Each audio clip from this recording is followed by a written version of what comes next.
I mean, it's so dystopian, too, to think of the government, because in Sweden, schools are run by the government, to think of the government trying to indoctrinate little kids like this. And it seems to me that it actually is inherently stereotypical to segregate kids like that and say, listen, because you're a boy, you need to be taught more how to be like a girl.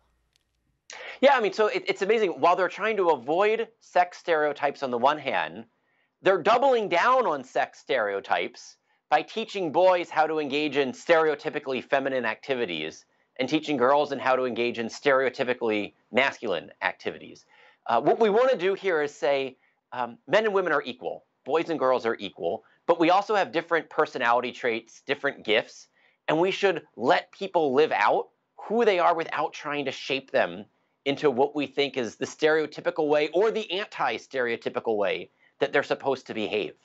Right, because your line, and I just finished your book, by the way. It's very, very good, and I recommend our viewers go watch it. But one of the best lines, I think, and I suppose you constructed this as a talking point too, but biology isn't bigotry. I mean, 3 words, very, very simple, very, very true here, because it's not bigoted of little boys to prefer to play with other little boys. It's not bigoted of little girls to prefer to play with dolls instead of roughhousing. And that's what happened when this preschool actually separated the kids outside of this indoctrinating. The little boys actually preferred to do the masculine things regardless of this, I guess, gender-neutral training. Yeah. You know, I quote studies in the book, if I remember correctly, I think it's in the 7th chapter, showing that this happens with newborn babies.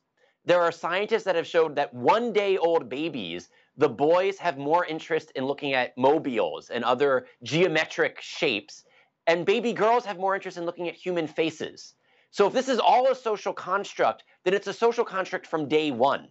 And it's also apparently a social construct in other primates. Because I also quote studies in the book showing that our nearest biological relatives, other primates, show differences in how males and females behave. So we should just embrace this, embrace the difference. Boys and girls are different.